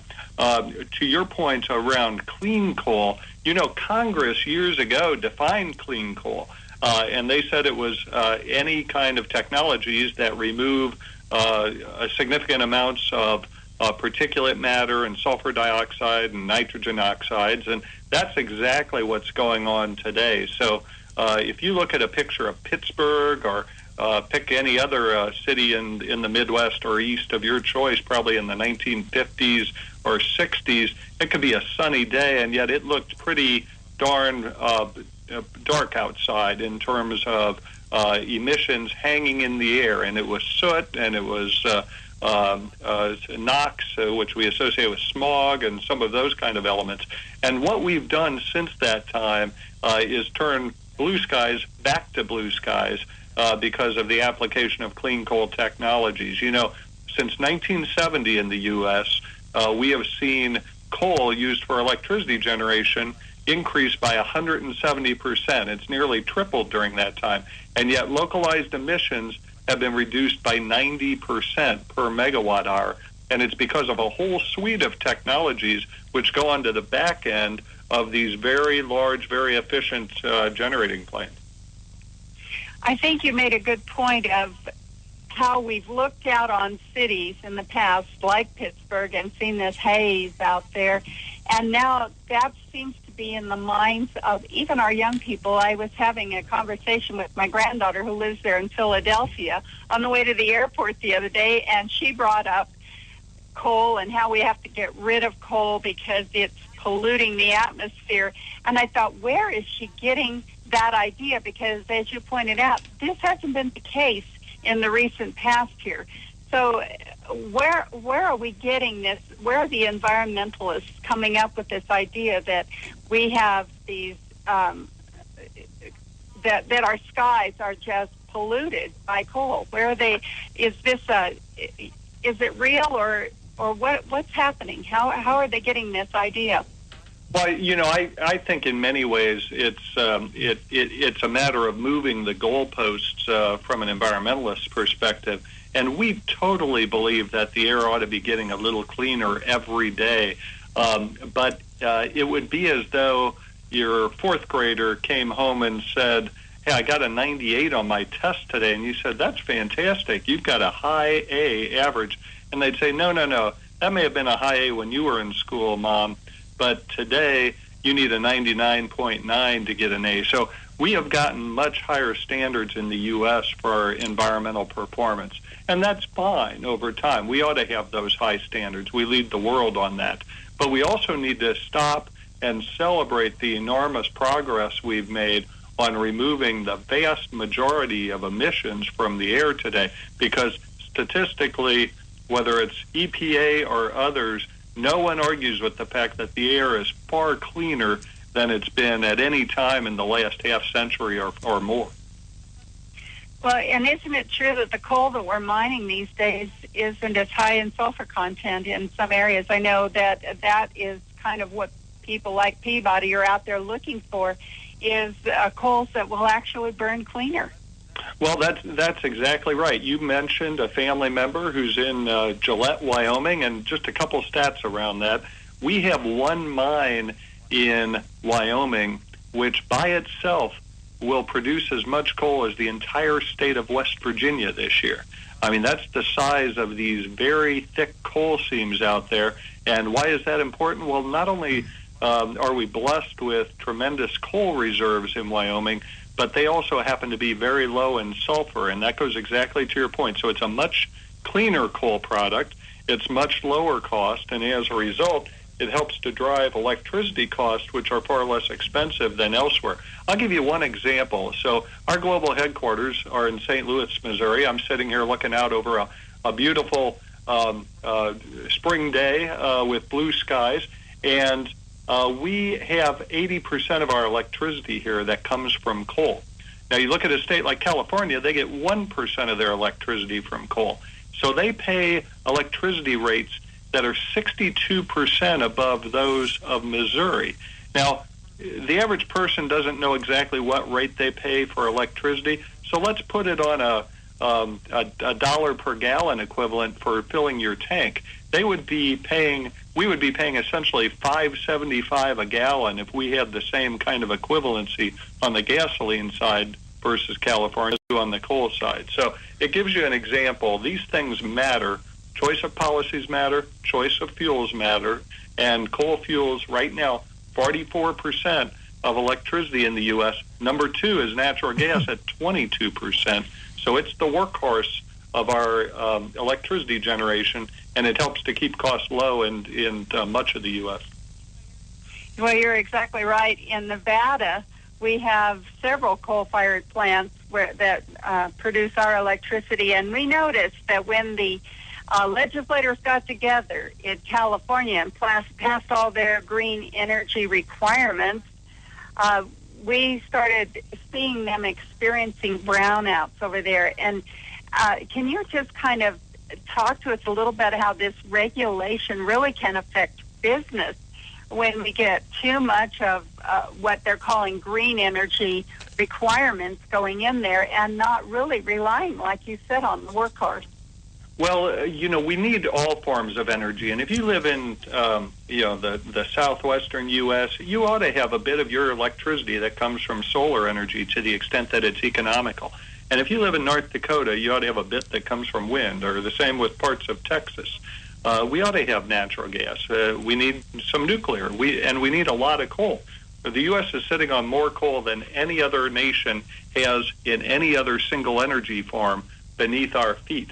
Now, the challenge is when policies dictate that a state has to get a certain percentage of its electricity from, say, renewables. quite often this is not in the money, or they would already be getting a fair amount of electricity from this. So what they have to do is force the issue, and the government has to subsidize the building of uncompetitive nuclear not nuclear, but renewable facilities, whether it's wind or solar, and then those costs unfortunately get passed right on to the customers, and so you wind up paying rates that are well above what neighboring states do. Now, what happens over time? Of course, people move out of your state, businesses move out of your state, and those that are left get holding the bag of higher costs and not only higher unemployment but higher electricity bills as well. So there again, policies matter. We don't want to make something as basic as energy expensive and scarce, and unfortunately, that's what a number of our misguided policies are doing. We're talking with Vic Speck. He's the Senior Vice President and Corporate Relations for Peabody Energy. We're talking about clean coal. We're also talking about energy poverty. Vic, can you stay with us through this break? We'd like to come back and talk some more. I can. Thank you. Okay, thank you so much for tuning in to Conservative Commandos radio show. We'll be right back with our guest, Vic Speck, after this break.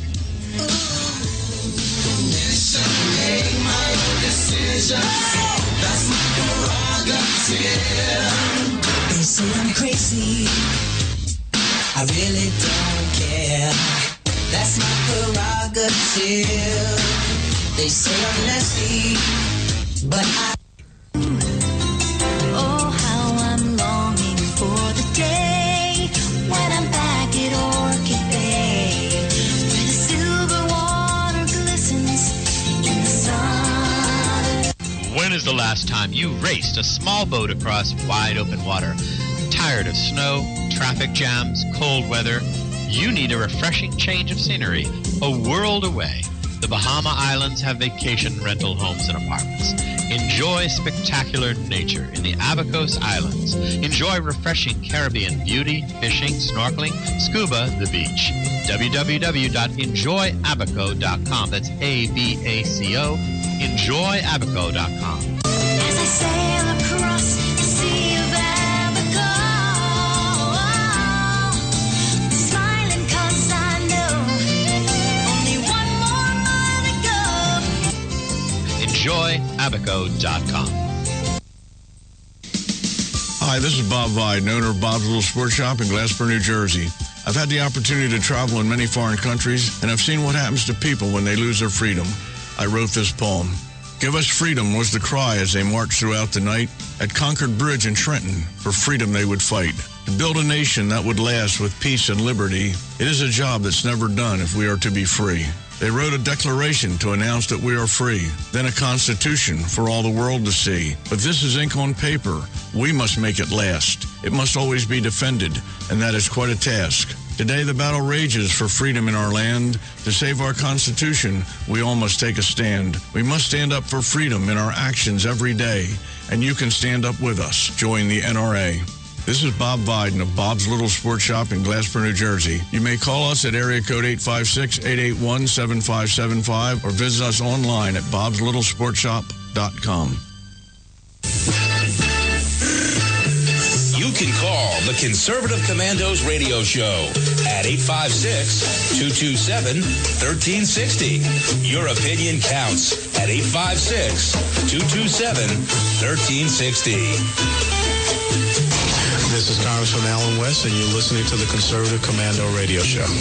And this is the Conservative Commandos radio show with Sharon Engel and yours truly, Rick Trader, coming to you from the CCRS studios, that of WNJC 1360, our flagship station in Philly, as we do Monday through Friday from 3 to 5 p.m. Eastern Time. If you'd like to hear a rebroadcast of today's show tonight at 10 p.m., log on to patriotsride.org. That's patriotsride.org. And for a rebroadcast of yesterday's show at 5 p.m., when we end our live broadcast, please log on to CPRWorldwideMedia.com. And if you'd like to hear a rebroadcast of today's show tomorrow afternoon, place to find that is at vigilantlibertyradio.us. And with that, Sharon, I'm going to swing you back over to Vic Speck to continue the interview. Well, we've been looking at a press release that you did, Vic, on poverty, energy poverty, calling global energy poverty the world's #1 human and environmental crisis. Talk to us a little bit about that. What is energy poverty, and how can it be the #1 global human crisis? Well, the sad fact is that right now, of the 7 billion people in the world, a solid half of those, or 3.5 billion people, lack adequate access to energy. And again, it is our view as the world's largest private sector coal company that energy is as basic and as necessary as food, shelter, clothing, water, oxygen, and we need to do everything we can to be able to make sure that people have basic access and adequate access to electricity on a daily basis. And that's not even the whole picture. When you look a bit deeper, what you find is that more than 4 million people per year die of the effect of energy poverty and indoor air pollution because they wind up scouring the land, collecting wood and dung, burning it indoors in unvented homes. There are studies that say it's the equivalent of smoking 2 packs of cigarettes a day, and they die prematurely. It's estimated that 100 million life years are lost each year to the effects of this. So the campaign that we have really is three-pronged. One is to help combat this crippling crisis of energy poverty on a global basis. The second is to increase access for everyone to low-cost electricity, because we also know that price matters for a necessity like this. You need to be able to make sure that you're not having to choose between heating and eating, between buying your pharmaceuticals and air conditioning your home. And then the third element is to really continue to keep improving emissions through the use of today's advanced clean coal technologies. And you really bring out a good point. We're talking about essentials of life that we kind of take for granted. I don't think about my refrigerator running and how that gives me a quality of food products that people who don't have energy around the world don't have that same quality. You talked about energy for heating and electricity for just basic things that we depend on every day, but we've kind of taken for granted here in the United States. How do you reach out across the world? I know that coal is a source that's found in every continent on the whole globe. So talk to us a little bit about your global outreach. Well, fortunately, Peabody is a global company, and we have customers on 6 continents and operations in a number of places. And so we are using our position of leadership within the industry to advocate for much greater action, public, private, combined, toward bringing attention to the need to tackle this problem in a fundamental way. What policies can we advance in every country to help to make sure that energy is abundant and it's low cost? Some people would portray crises out of modeled problems that are 50 years or years in the future, if at all. We're not saying that you shouldn't be concerned about carbon dioxide. You certainly could be. But what we are saying is a far greater and more urgent crisis are those hundreds of millions and indeed billions of people around the world who lack basic access to electricity. Those are folks who are dying right now and need our help to fend off those issues. Here on the Conservative Commandos Radio Show, we're speaking with Vic Speck. He's the Senior Vice President in Corporate Relations for Peabody Energy. Vic, you and Sharon were talking about heating and cooking, but there's another element here that I think also contributes to global poverty, sickness and poverty. Cooling. for instance, certain medicines to be effective need to be kept cool. And is there any cheaper, more efficient way to produce energy than through the use of coal to produce energy? So could you talk about that and also talk about how certain medicines need to be kept cool?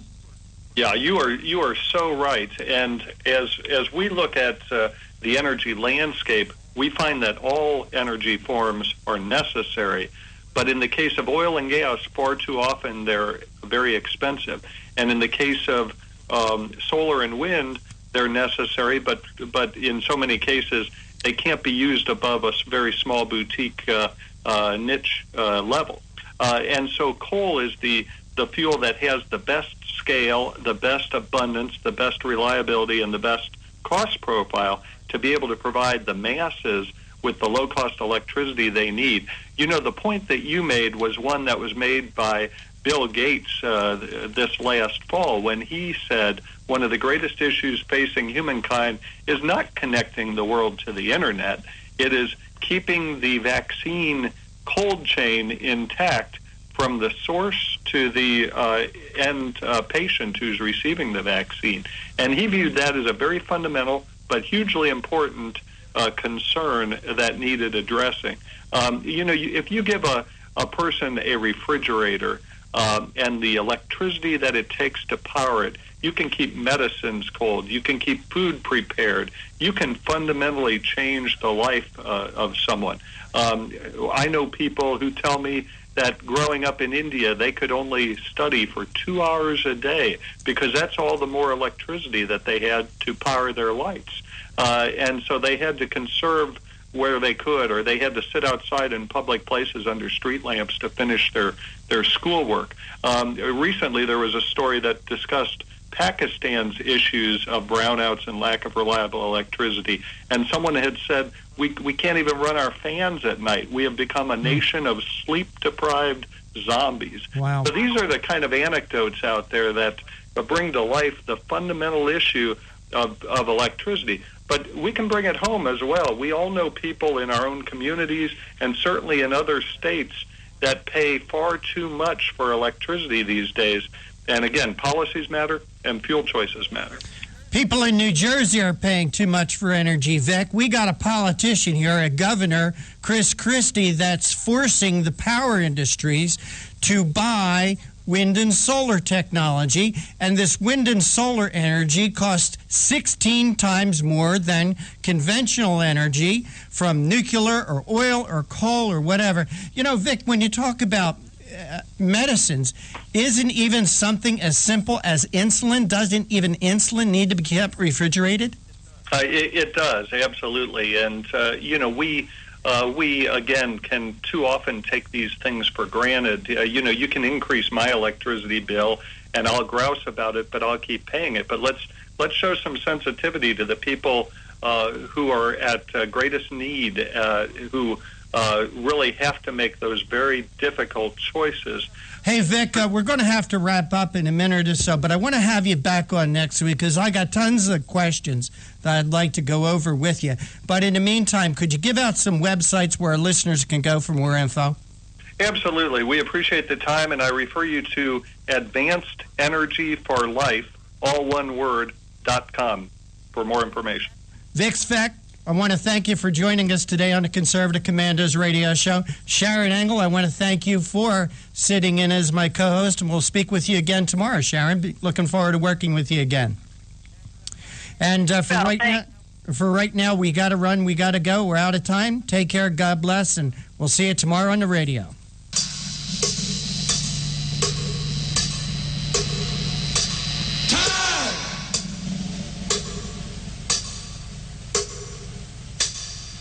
Thank you for listening to the Conservative Commandos radio show.